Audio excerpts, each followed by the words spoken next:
Welcome to the FarmHopLife Monday Night Men's Forum. I am Matt Derosier of FarmHopLife, and tonight, making a return appearance, is Scott Thompson of Little Pine Farm in Colorado. How's it going, Scott? Hey, Matt. It's good. Thanks We for are joining just. me tonight. Hey, thanks for having me.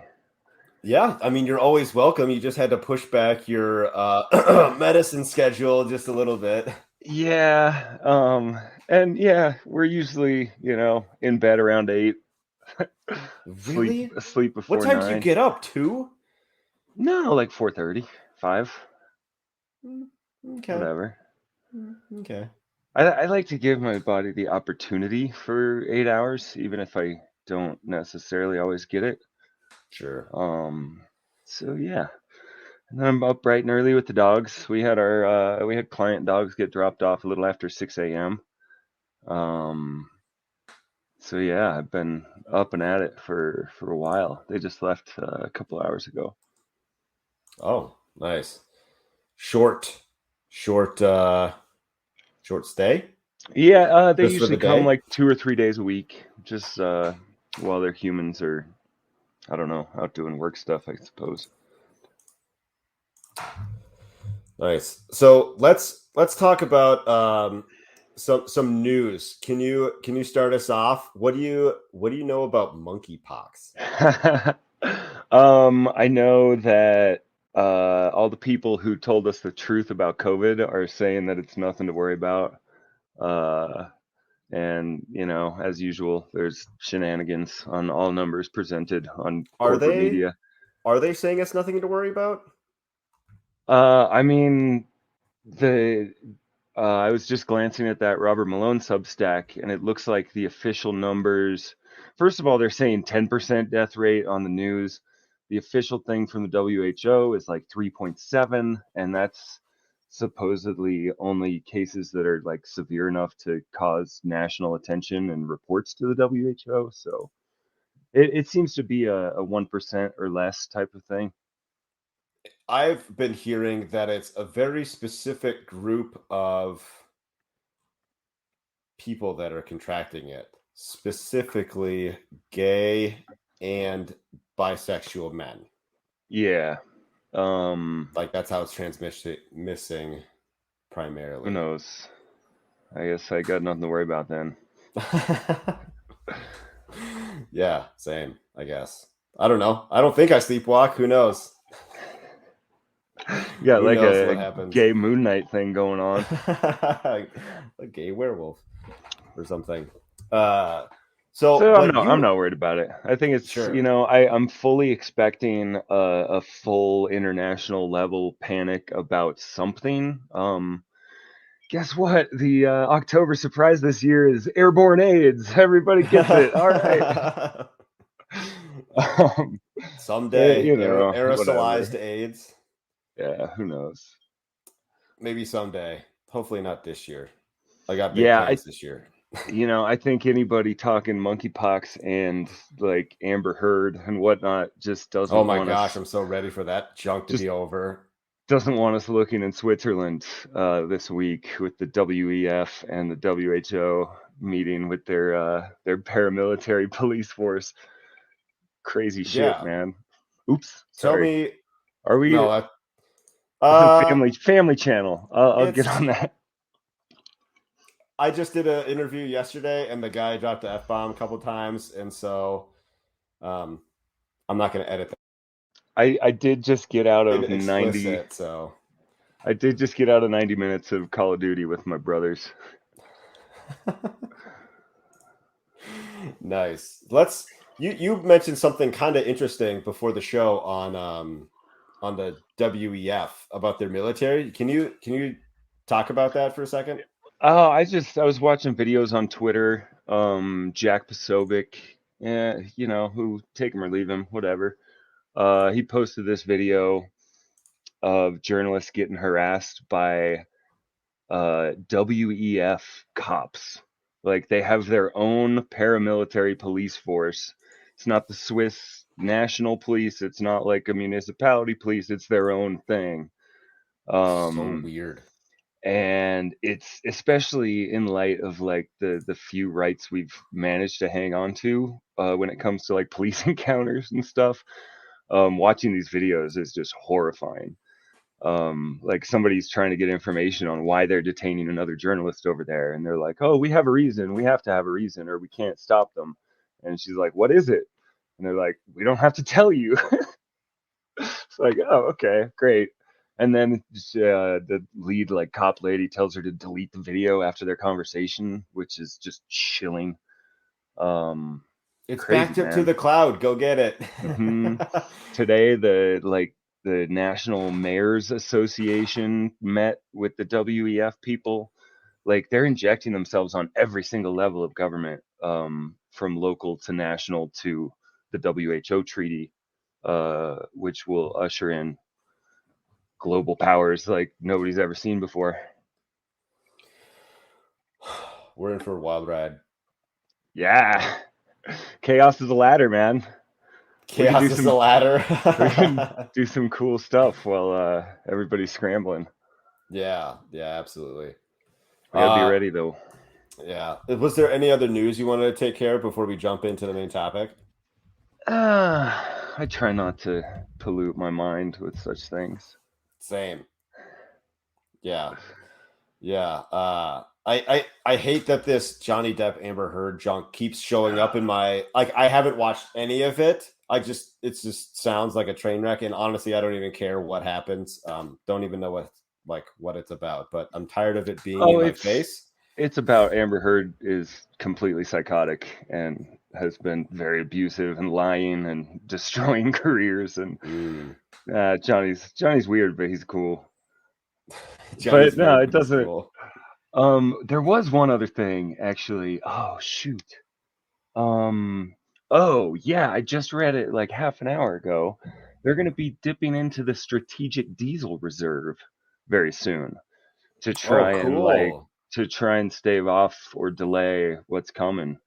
Because once the diesel crunch really hits, like that's when things are going to start going up big time. Yeah. So we've been planning a couple of stocking up orders and trips to town and stuff. We're going to be sure and get those done in the next couple of days here.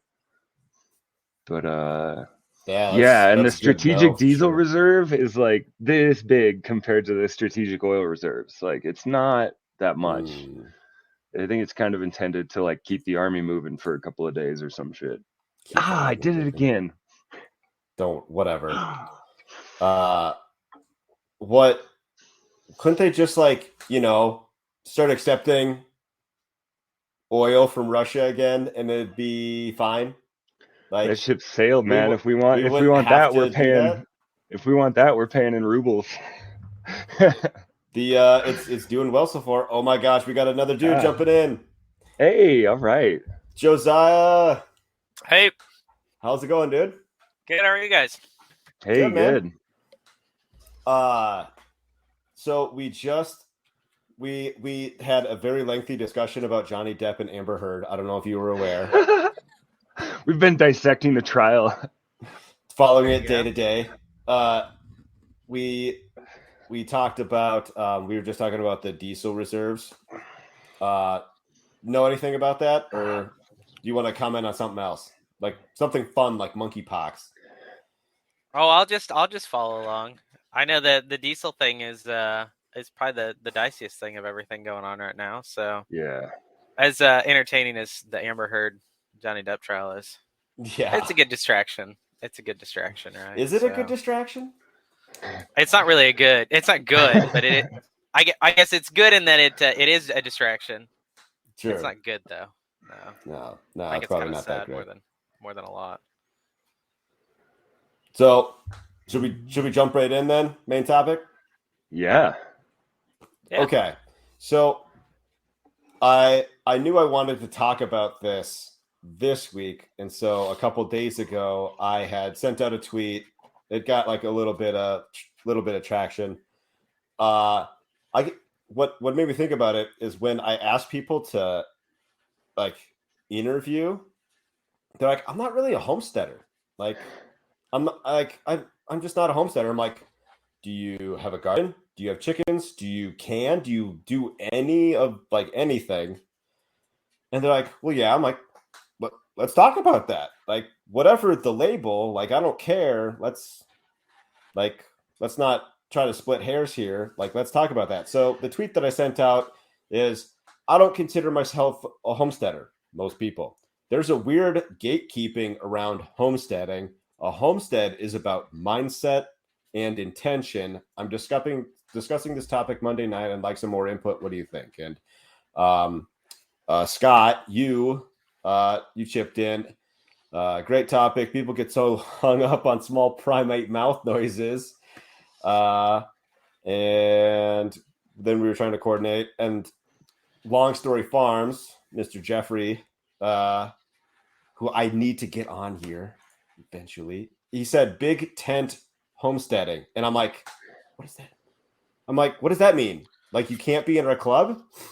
And he said, I call what we're doing a farm stand because it's a homestead at its core, but we aspire to be a farm. Farmstead? Yeah, he calls what he's doing a farmstead. Farmstead. It's a homestead at its core, but we aspire to be a farm. I think the tent should be big enough for people like me, even once I achieve my aspirations. And I said, this is why I want to talk to everyone about it. Somebody growing food in their apartment to 120 plus acre ranches. If someone wants to scale up, all of a sudden they're out. That's dumb. So I think we need to, like, the big tent, like what Mr. Long Story Farms said. I like that. I think it's, people get so hung up on a word, and often to the point of overlooking what somebody is actually doing. And to me, it's, if you're trying to really, if you just are mindful of some level of sustainability and you're producing some level of your own food or livelihood on your property, like, I don't have any problem calling that a homestead, regardless of how big it is. Even if you're just like crafting and growing some herbs in the window, and making $1,000 on Etsy or something, that's awesome. Like, you're a home business, home industry, cottage industry, homestead, whatever you want to call it. I think for us, my big thing with it is mostly that it used to be normal, and I don't know that people really ever, maybe they call themselves that, but it was just kind of life. I think, I don't know that the average person, 100, 152, I mean, yes, they probably call themselves farmers. I think that was probably the most normal thing. And I think that farming, whether it be that, where I live, if I called myself a farmer, the dude down the road with 2,600 acres would laugh his butt off at me. So I think that term's kind of taken away. And I think homestead, for me, homestead more means kind of living like what I do. Not really in it for the money. I think it's kind of my line for homestead. Which means I would probably fall into that. I don't like it, generally speaking, just because I don't really like labeling. Like, it's just me doing what I wanted to do. I don't necessarily have some huge overarching plan for, my homestead. Sure. I just like doing these things. So I never put a label on it. It's what Josiah wanted to do. Like, but I do like some of those other things that you were talking about, as far as like cottage industry, any of those things. Like for me and for my wife, a lot of what we've talked about doing is trying to get a little bit more of our income stream coming from the property. Regardless of what that looks like. So a lot more like a home industry. I don't even necessarily, home business these days oftentimes is just selling some random thing or a digital, or, it's not really something tangible. So for us, I mean, that's something we've been looking at, whether it be the sawmill, whether it be, dairy products, or, whatever that looks like. But again, I don't know. I never did like that term. And then it hit pop culture, and I don't like being labeled by pop culture. I guess I'm a little bit of a hipster in that regard. I don't know. Now you We'll have to touched come on up with a new something. word. You touched on something there. Just like uh, making a little more money at home, like not working for other people, but doing something productive on your own land. And the kind of the core of our mission here is just lifestyle. Like my primary goal is not profits. My primary goal is to cover all of our expenses with operations on this property, and enable myself to, follow some passions once I get the bills taken care of. I don't want to leave. I want to stay here for my work. I want to stay here for my play. I want to stay here for socializing and, make a space that's conducive that people want to come to and enjoy with me. Um, so for me, it's all about lifestyle. Like I'm pursuing a very specific lifestyle, and I think I've identified some ways to get to that point. Um, and yeah, the label thing is just so exhausting these days. I think you actually I've talked about it a little bit on Twitter, but for me, like the idea of subsistence farming, right? Like it's this idea of a hard scrabble existence where you're fighting for every meal, and I think if anything, I don't know that word. It's probably closer. My idea for where I want to go is probably closer to that than anything else. Just that it's subsistence home or whatever, but in a way that it's not that I'm feeding myself solely off what I produce. It's that Hmm. what I produce is capable of taking care of all of those expenditures that I have to make. So it's not I can't, like, there are things that I lack in Northwest Missouri that there's no getting around. And so trading for those, paying the mortgage, all those different little things, that's not really subsistence farming. That's for sure not what people think of it as. But for me, that's more what I would strive for is what are the things that I can produce on my piece of property, and how can that take care of all my other needs? And maybe homesteading is the best word for that. I don't like, again, I just don't like people labeling me. But I think ultimately that's where I want to be, is probably closer to a subsistence farmer. Um, and yeah, I'm probably not. I mean, I don't work all day on the farm, and so there'd be some differences in that as far as building other income. But I think that's where I want to go with all of that, is make the property work for me. So In a way, it could work for you is even if you don't make money on it, it can definitely save you money easy just from the produce you rake in. I don't know if you guys saw that photo floating around yesterday or today of like someone buying two big ass tomatoes, and it was like $8, and it's like two tomatoes, $8, and I was like, doesn't seem so stupid now, does it? Like growing tomatoes, Yeah. didn't have to spend that $8, just some labor, and like that's No, just one example. even growing a small portion of your own food has always like been like printing money, and that is just gonna become more true every single day. Yeah, I know I talked about it, I think on here before, but one of the things that happened when Corona hit was there was a huge demand for our eggs, and previously we had sold just here and there, but I mean, we were selling out all the time. I mean, to the point where almost to the point where I was telling the kids we're not having eggs this morning because I've already sold these eggs, kind of a thing. And so I think that there is, as prices change, and as things continue to escalate, having that capability of feeding yourself, and maybe even turning it into something where you're making money or where you're trading, where you're bartering, I think that is going to be a big deal. Um, we free range our birds now. That wasn't something we were doing back when Corona first hit, but the cost has gone down dramatically to the point where they're probably, I mean, if we were selling every egg, or every egg that we're not, for personal consumption, we'd make money. And obviously that's worth something now, even if it's just bartering for something else, somebody else's Mhm. product. So, and that, well, inflation can't get away from that, they can't get rid of that, the barter. right. And They're gonna when try. people are starting to look more and more outside the grocery store, like, because I can't, well, people that have half a brain, Or like, I can't rely on the grocery store anymore. I'm going to have to figure out what's my plan B and start making those, like, people are starting to make those connections now, which I guess is better than 3 months from now or 6 months from now. So like, they're like, oh, I was talking to some friends last week. And they're in Wisconsin. They have like a small operation, ducks, chickens, and rabbits. And they get people stopping by their farm all the time. Can I buy a cow from you guys?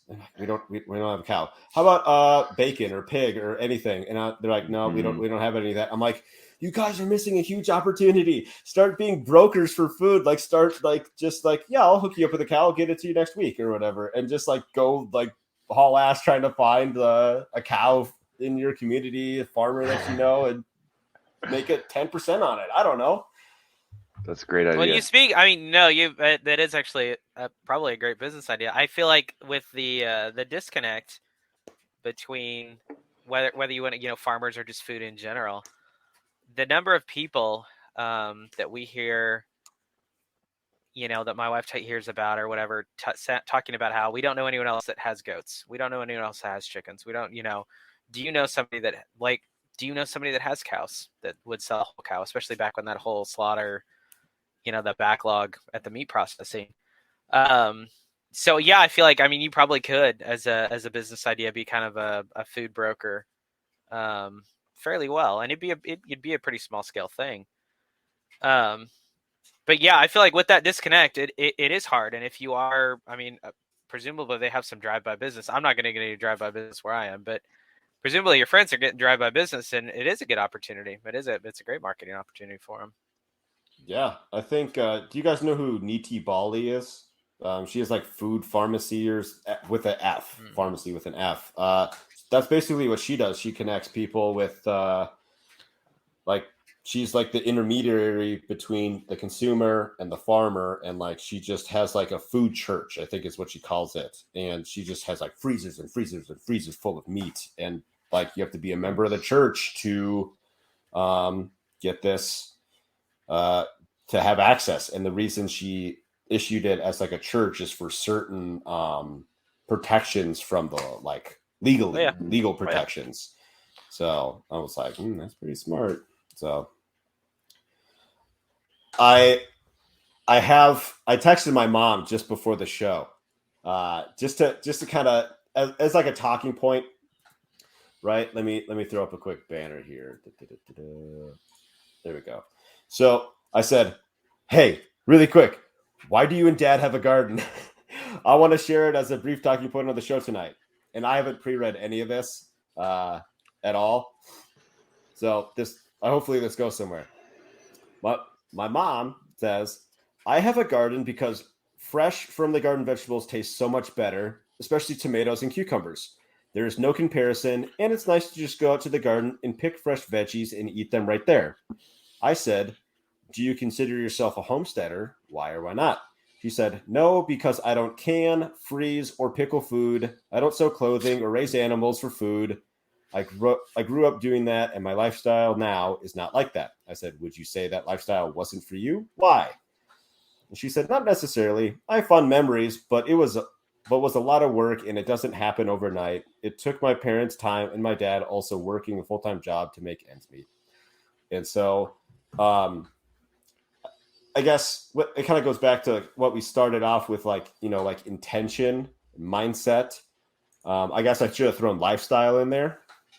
My mom just likes to garden. She doesn't want to do everything else. So, it's like gardening falls under the bad label of homesteading, right? And she brought up a lot of other good points too, like raising animals and sewing clothes and things like that. Like those would fall under the umbrella of like homesteading, pickling food, canning, freezing, those things. So it's interesting that she doesn't consider herself a homesteader, but does a piece of homesteading, like something that a lot of homesteaders do which is easy, is have a garden. No, I think it's funny that you say that, because it brings up a good point, and that is what at what point do you do enough of those things that you would consider, based on the definition that gets Right. slapped on. How much of your life has to revolve around your piece of property, your homestead, for it to be considered a homestead. And I don't know that necessarily that a garden is. I mean, my parents had a garden growing up. I knew lots of people had a garden growing up, and they were, absolutely not. I mean, heck, one of the farmers that has, I mean, he's got a conventional cattle operation, and he does row crop, and his family's got a garden. He would laugh at being called a homesteader, as he Sure. sprays everything down with all sorts of stuff, and row crops thousands of acres. So I don't. I mean, it is an interesting thing to know, like, where if you solely garden, but you also maybe can, does that make you a homesteader at that point? Maybe. One of my notes actually is like, I wrote, they're not going to take your card away. So like, if you like, let's say you have like a homesteader punch card, right? And you have to have all 10 things punched, kind of like a Pokemon master badge or whatever, to be considered a master. You don't have to have all these things. You can do, let's say, even like 2 things and be considered a homesteader if you want to be. Like, you don't have to hit all 10. Like, if you have a garden and can your food, I'd say that's a homesteader. I'd say the entry level is super easy. Yeah, I think just whatever the percentage is, like some sort of significant percentage of your own material needs, like covering your own food or fuel or fiber or whatever. I think if across the board we could average out like 10%, people growing 10% of their food on average, some people growing 50, some people growing 80, some people growing 2. I think that would be a real like tide change in food Oh, systems. absolutely. Be a mindset change. Yeah, and mindset. That's a good way of putting it. Homesteading's it's a mindset. It's a state of being. It's a relational thing. It's how you relate to where you live, I think. Can you imagine people in this country like knowing that like they don't have to, like, they already thought they didn't have to worry where their food comes from, and then all of a sudden for a lot of people, the first time in their life, they actually have to worry about where they're, like, if they're going to be able to fill their refrigerator next week, and that's scary to them. And so because they're not prepared, it wasn't important to them. They just kind of I'll just let somebody else take care of it. It's a big store; they've got to fill it with stuff, and so like there'll always be food there. Like, not so much. So I kind of forgot where I was going with that, but I remember the mindset of someone like, or of everybody, if they had the 10%, like they had 10% of their food taken care of or whatever on their own. Wow, I mean, you could do a lot better, but you also could do a lot worse too. And just to be very freeing. And I think you'd also see a lot of other shifts as well following that. Like, if I can grow my own food, what do I need you for? Yeah, it's just 10 or so percent. I mean, I know the official inflation is like below 10% still, but if we counted it the way we used to count it, it'd be more like 20.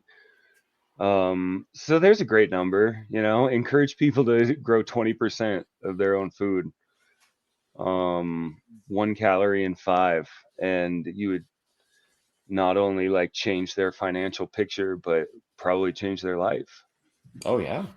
Well, even if you didn't do calorie, even if you just did your cash value. Yeah. Say you had $100 just, I'm terrible at math, so $100 a month in food bill, and you could knock $20 off of that with what you're growing, right? Then you could because I mean that would be the hard part for a lot of things. I guess for for us, there's a bunch of things that we can't, or it's just not it's not time efficient yet. Wheat would be one of them. Yeah. We don't really grow our own wheat. We eat a lot of bread. My wife makes it all. We make it from scratch, but we can't fill that. But if tomatoes are $8 for two of them, then I for sure can cut a whole heck of a lot of money off tomato costs. Growing tomatoes are easy. So yeah, I mean, I think that would be the big challenge. And it's the proof is in it doesn't take a whole lot of money, and we're not too particular about the food that we buy necessarily. But it doesn't cost a whole lot for us to feed our family of 7, in large part because we source a lot of this stuff ourselves. And some of the big money stuff, we don't really buy meat. Mm-hmm. We don't buy dairy. We don't buy eggs. So a lot of those big expenditures we do cover ourselves, and that means we don't, going back to what I was talking about, we don't necessarily have to go out and buy and plant a field of wheat so that we have enough, for bread for the year. We have the savings from doing these other things, so we can swing back and say, okay, we can pay the $20 for a big old bag of wheat. So I think that, but I mean, I think you're right about, that percentage, and it's probably something like that for us. It's probably, it probably comes up to 25-30% of our actual costs that we're defraying by, hunting, fishing, and raising goats and chickens, Awesome. So it's not cash, but cash, I think cash is a good way of doing it. Yeah, that's a better way of looking at it, I think. The cost. Sure. Yeah. Especially if I heard buy your calories and grow your nutrients before. Like, never heard that. I like that. So Yeah. like calories you can purchase pretty cheap, but like it's going to be crap in nutrients. So you can do, even if you spend a ton of money at the grocery store trying to get nutritious food, it's gonna be lacking nutrients, and so you'd be better off just growing your own nutrient dense food. Well, and I mean, I get, for all intents and purposes, that's basically what we've done.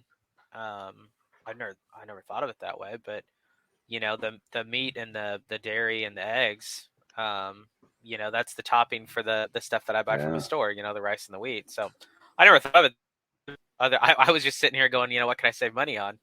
Gallons of milk are expensive. But no, that's a good way of thinking about it. I'm really excited. We're just experimenting with some staples up here this year, which I've never really gotten into. I've grown a lot of animals, I've grown a lot of vegetables, but staples are a whole nother thing. We're doing potatoes and sorghum and millet and barley. Excited to see how that goes. That is something we tried. We're trying a little bit. We're trying a bunch of corn, but not sweet corn. We're gonna grind it. Mm-hmm. We didn't do potatoes. I didn't get them in the ground, but that was something that hit. Was we've made this garden and we've planted all sorts of different stuff, but at the end of the day, it wasn't necessarily replacing anything that we were buying. It was supplementing, or it was fun. So this year, much like you with your stuff, although you planted a lot more of it than we did. My goal this year was maybe we can replace a couple more of those things, which is why we went kind of gung ho on corn. And that was partially just to feed the chickens too. But it's a good idea, how the grains, I think, are grains and potatoes. It's a big one. Yeah, especially with India just Protein. announcing last week that they won't be exporting any wheat this year, and likely next. The global commodity grain markets are gonna be very challenging. Rice had a really good season last season, so but who knows with the diesel thing and everything else. I like to think I can always just get on Azure Standard and have a bunch of flour and barley and sorghum delivered to my house, but who knows? I can't. If their shipping keeps going up to keep pace with gas prices, then that's not happening. Well, I mean, honestly, the funny thing for me is the number of people that, as soon as the last food insecurity issue 2 years ago happened, people stuck their head right back in the sand. And, Yeah. and then the It's cozy formula there. thing pops up and everybody freaks out again. But that hasn't extended beyond the formula. I know a lot of people they're panicking about the formula, but they haven't said, it happened here. What else? Where else could this happen? There's Yeah. been a few people that have been a little more aware of meat since the processor thing, Hmm. but other than that, nobody. I mean, they're the normies, I guess we'll call them. It's never hit. It's never hit Labels. again. I'll label people. I'll do it myself. I don't like people labeling me, but I'll label them. But I mean, I have friends that they're I think they're aware of it. I just again, I don't know what it would take other than Corona or the baby formula shortage for people to say maybe I need to pay attention to that. And I mean that's concerning in and of itself. So Yeah, how many events will it take for like a lot of people to be like, hey, so things seem a little unstable. I should probably save some food, grow some of my own food, maybe exchange something, some sort of commodity with my neighbor who I know grows food because I'm not doing it like myself yet, or I'm only doing herbs and they've got like a half-acre garden or something like that. Like, a we got a comment from it. I don't know if you guys can see this. We got a comment Yeah. from Long Story Farm. Hey guys, I forgot to join again. That's all right. You can jump in now. We're like it's still available, but that's up to him. So my wife was talking with a friend of hers, and she's again, I don't want to label, but she's quite left, let's say. And my wife talked to her for the first time in like 6 months, just because like she got busy, they got whatever, and she's like, my wife was telling me about their conversation. She's like, "You're never gonna believe what she said." And I'm like, "What?" She goes, "I think the government's too involved in our lives." and I was like, "Oh, really? Nice. Tell me more." And she's like, "Yeah, she's just like, there's a lot of stuff." She just said that there's a lot of stuff going on that, it's too invasive. I think for her, what pushed her over the edge was the Roe v. Wade thing, which, if that's what pissed you off, fine. Good for you. Like, let's get pissed off together. Whatever it takes. Yeah, whatever it takes. And so, like, how many events like that need to happen before more people everywhere, both sides, don't care, like, will kind of take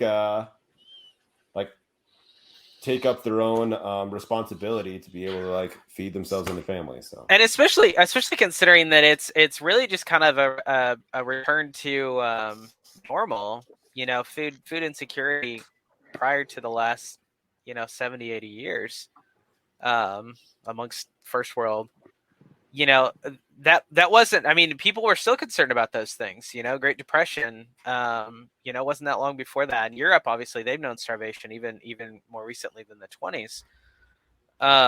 So you'd think that it would be a little more, people would at least be able to see that just, just because it's been 80 years, or I guess closer to 100 years for Americans, doesn't mean that that's not going to come back.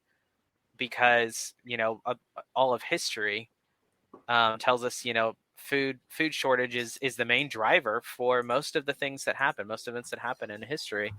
And so it is kind of fascinating that people, that these warning signs are popping up and people aren't saying, like you said, I either need to make contacts with people, or I need to start doing some of my own stuff, or both, quite frankly. It would behoove people, and I don't know what point, if formula and a complete lack, I mean, there was complete lack of food in a lot of places with Corona, but this formula thing, maybe people start waking up. I don't know. Maybe. Yeah, I think it's just a sad truth of the human condition that most people are unwilling to make changes until they are made extremely uncomfortable. I think it's going to take $8 or $10 gas and regular bare shelves for the bulk of the population to accept that there are serious problems with the way that we've been doing things, and the butcher's bill is coming due.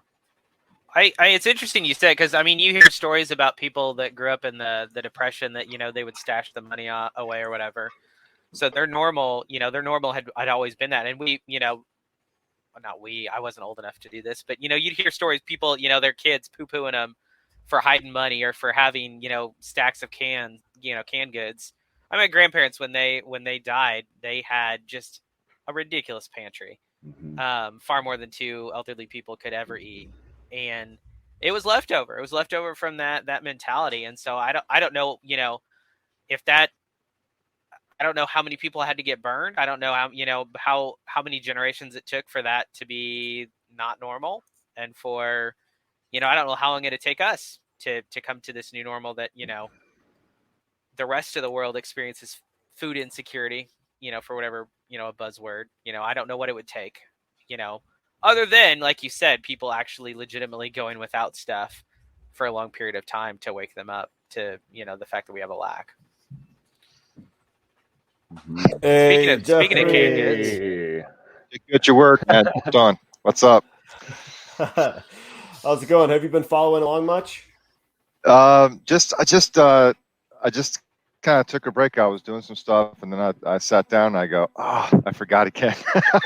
I get kind of busy in the evenings, and then I look later and I'm like, so no, I haven't really followed along. I was just listening to a little bit of the what would make people wake up, and I don't know. I mean, you can see behind me, like I'm awake. But anyway, I'm woke. but yeah, not that. But yeah, I just one thing I was going to say is, like I grew up in a family that was really hardcore kind of religious prepper types, like, so it was kind of my background. But the thing that happened to me when I was a kid, I was like 12. My dad went back to school, and we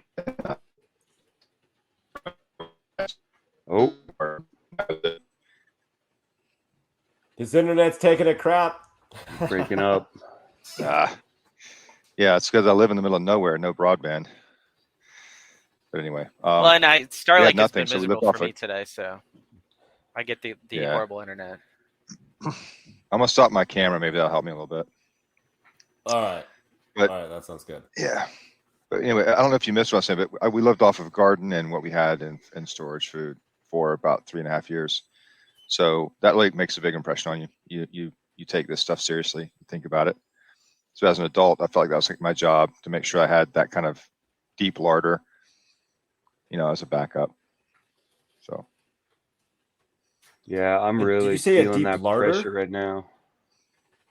Yeah, larder. What's a deep larder? Larder's Another word like for food storage. Yeah. Stash. Yeah. Your stash. Okay. Yeah. All right. Yeah. All right. Follow along. So I got a question for everybody here. If somebody doesn't have a garden, but they exchange whatever goods and or services in order to get food items to consume, can or store in some way, does that make them a homesteader even though they don't grow any of their own food? I think if you're not acquiring, growing or hunting like anything, I don't know, that might be maybe we found a qualifying factor. That you have to be a producer? A producer. Yeah, I agree. I think suppose anything else, could... you're just a prepper, I think. Yeah. No, I think some level of food production or acquisition is probably requisite. What if they take the raw product produce it into a better product that they, can store for themselves or then resell it or barter it something else. That just makes That's you what the I plan on middleman. doing. That's the middleman. So you still have to be it's a not a bad producer. gig, I think, but I think it is kind of just.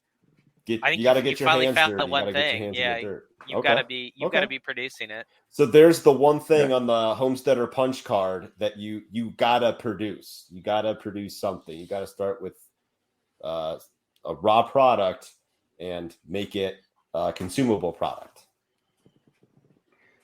Like you can't eat a baby chick. Yeah. You can't eat lettuce seeds. So you gotta bring that to a consumable. I've seen a guy eat a baby chick. Gross. What? What's that Dude, thing in I've the been on the internet for like 25 years, man. There's those partially developed eggs.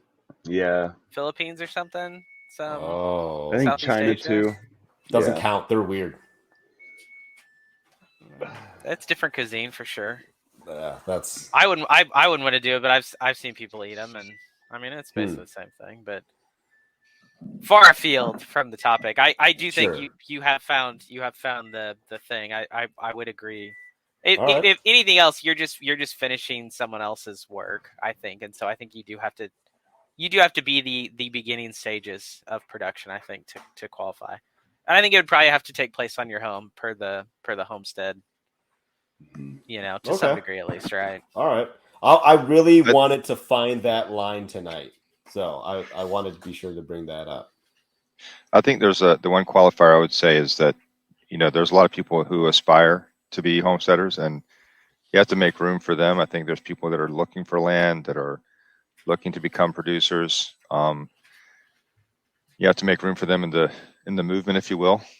But I think you have to be a producer. I agree with that. Yeah, and I don't know. I mean, as I was aspiring for, I probably aspired for more years than I have been doing this. So I wouldn't denigrate that if the effort was there. To the point where I was doing things that my parents, trying to learn a little bit before I got on my own place. So yeah, I wouldn't denigrate that if you're trying or you're doing your research and learning.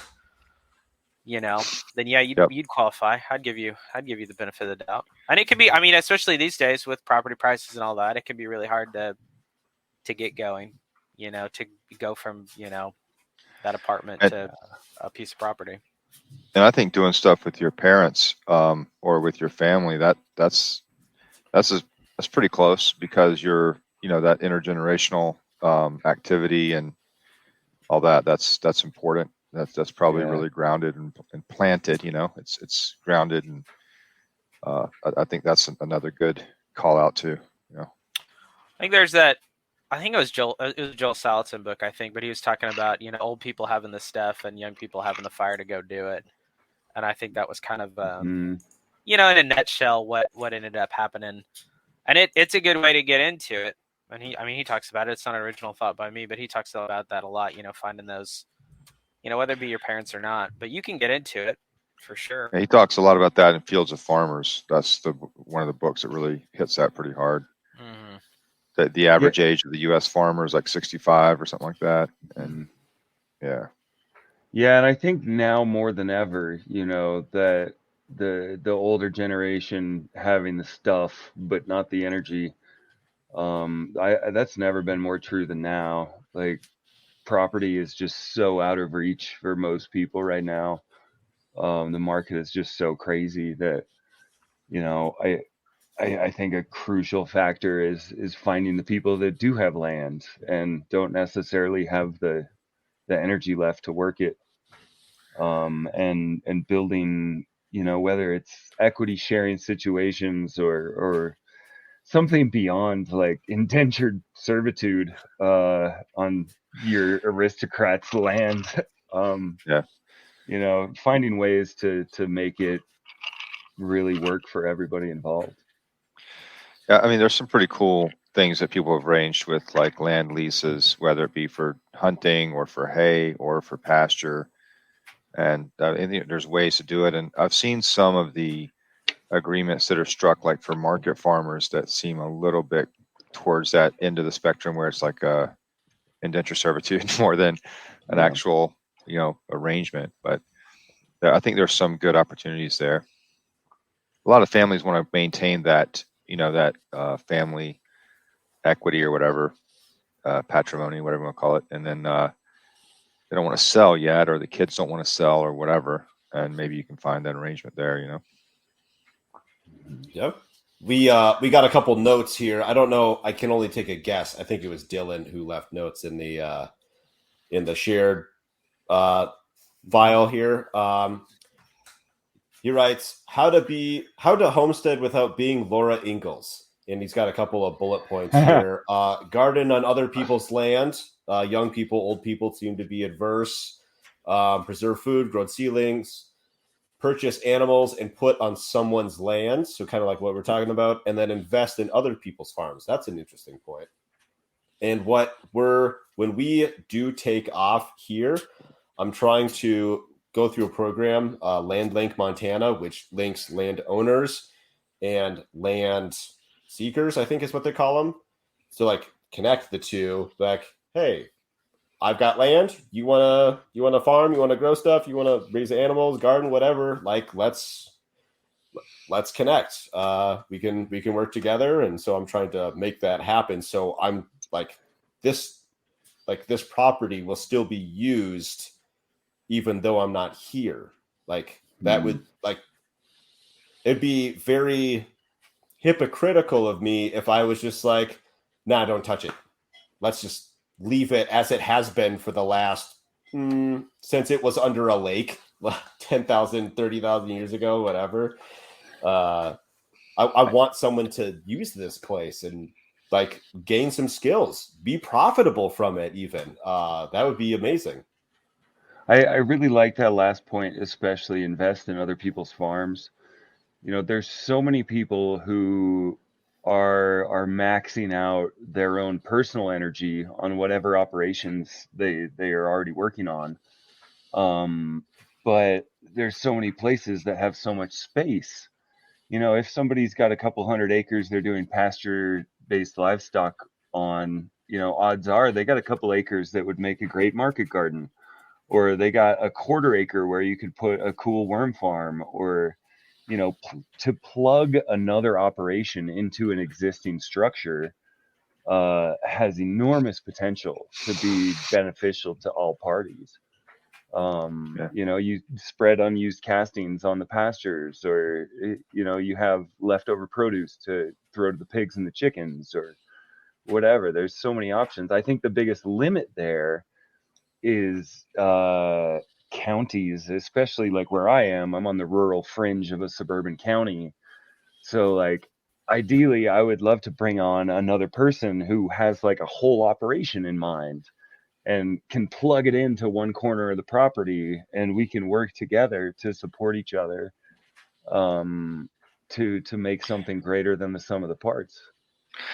There's a farm that we farmer couple that we we're somewhat close. They're kind of like mentors to us, a lot younger than us, but a lot more farming experience than us. So, but they have a partner on their property that's doing mushrooms, and they are able to combine that with their CSA, and that's a cool offering to have. I would love it if there was someone around me that said, hey, you got all this deciduous hardwood forest, can I go drop some shiitake logs back there, and I'll come water them every other day or whatever it is, and whatever. That'd be awesome.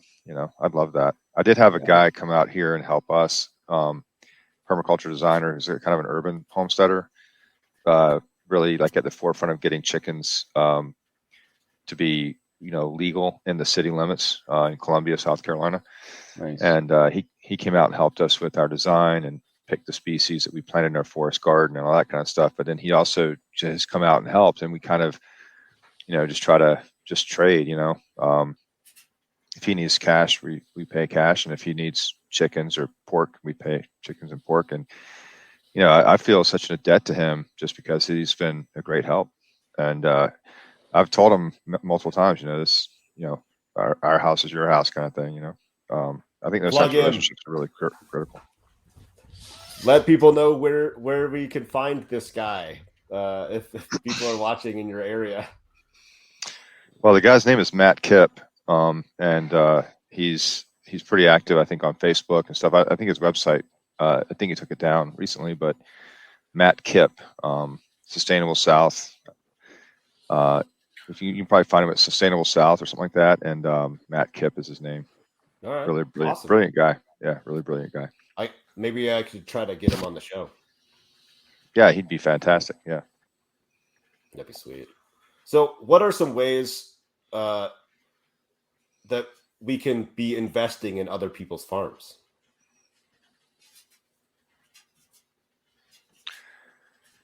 Well, selfishly, I'll say go buy a local farmer's product at the farmer's market would be a great way to start. Other than the obvious.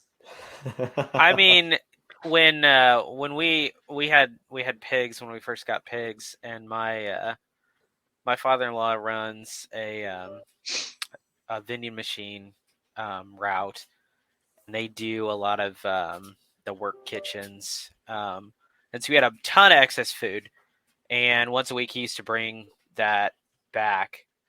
It was all expired, and we would sort through probably 70 pounds of expired food and dump it to the pigs. And so even little things like that you may not, somebody may not keep, gather waste. I thought I saw somebody do, I think it was on Twitter. Somebody was, if you give us a bucket of your scraps, we'll give you a carton of eggs or something like that.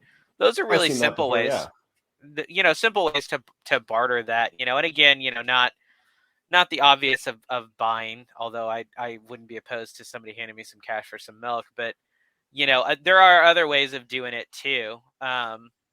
Even to the point of there are, especially around Kansas City, there are a lot of pieces of land that aren't used, and if somebody's saying, hey, you can run your goats here, or because there are a lot of places that code wise it's it's not a big deal, but little stuff like that, the scraps for eggs, or these little things that anybody can do, especially if the farm, I don't necessarily really care what my chickens eat or what my pigs eat. I'm not organic or anything, I'm not super crunchy in that regard. So, you want to throw me a bucket of scraps, I'll give you a dozen eggs for that, especially with grain prices the way they are. You got some extra stuff to feed the pigs, you're saving me a bunch of money. I'll give you a couple packs of bacon or something, So there's lots of ways, little ways like that wouldn't be, especially for a smaller homestead. If you're more like Long Story, where you're actually, selling legitimate things of meat, then it's a different story. I imagine he's a little more picky about what he feeds his pigs. But part of our marketing is that we only give them non-GMO feed, so some of the scraps would be off limits for us. Yeah. But you could find somebody doing more of the backyard thing for sure. Yep. But and I'd be really open to some of those types of things. It would just I would be a little bit more picky than maybe a backyard person. So, but it is there are ways to get involved. It's something really anybody can do, whether you're in an apartment or not. You get involved in your, without having to throw down some cash. So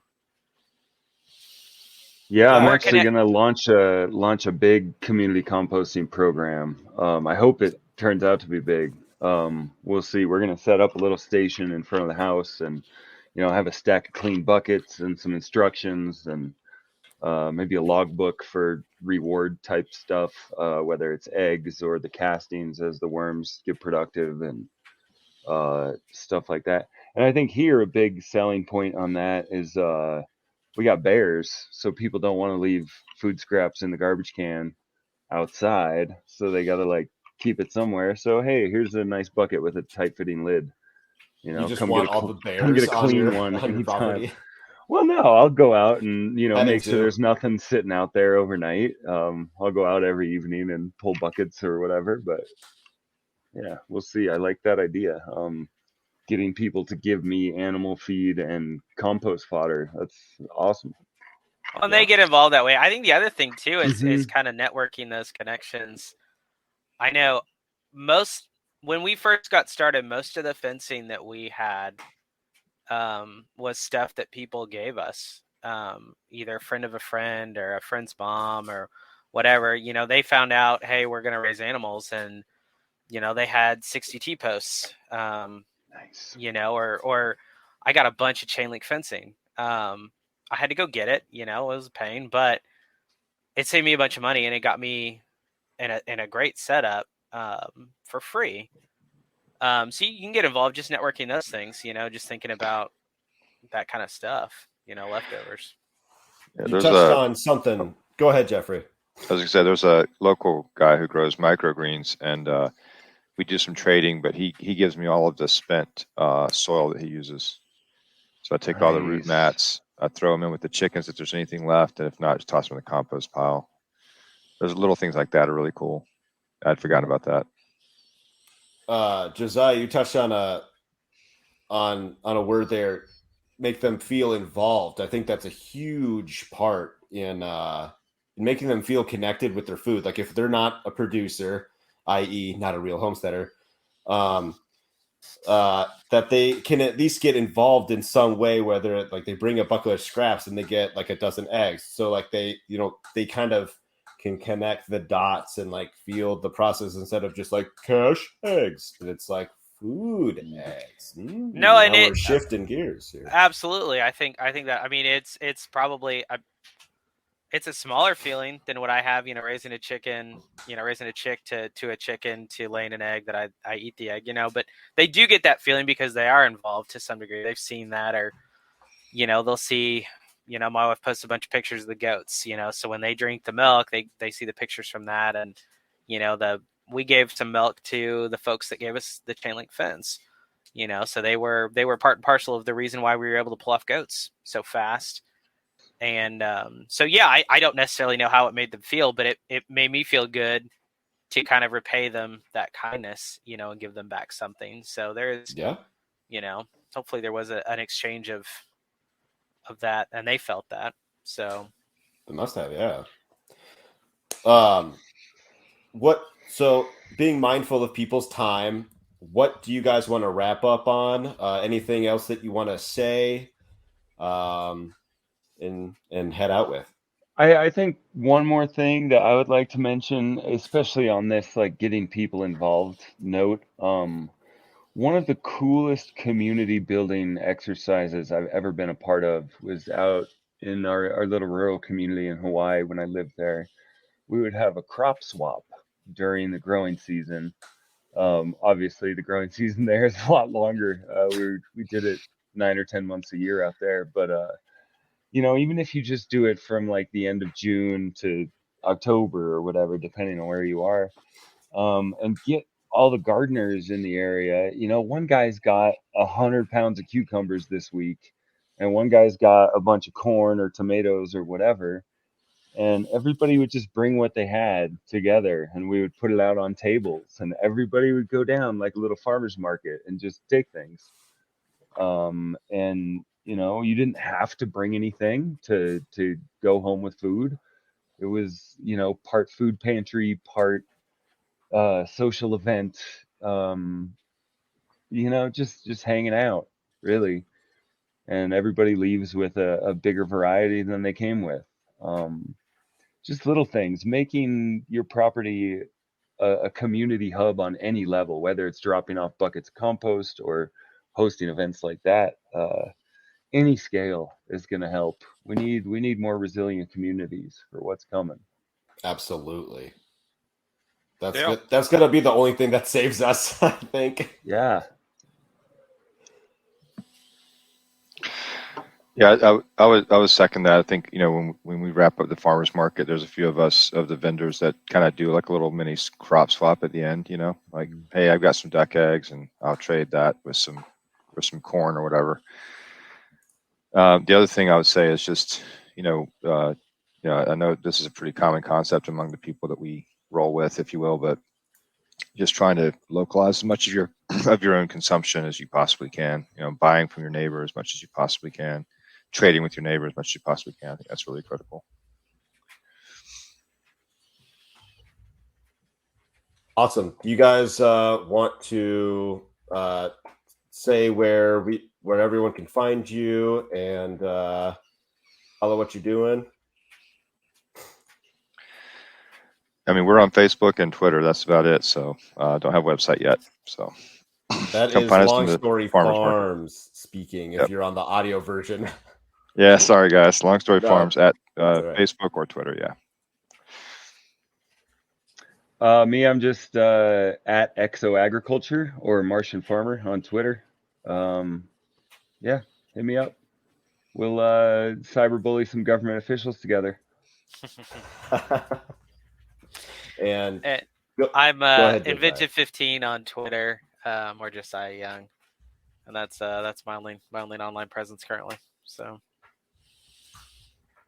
And I am Matt Derosier of A Farm Hop Life. I really appreciate you guys jumping in. This was a ton of fun. We got a really good discussion tonight, and it totally went down a path I was not expecting, but it was really good conversation. A lot of good ideas tonight. Love this. So appreciate you guys being here. Thank you. Thank you. Thanks, Matt. Yep. Thanks, guys. All right. All right.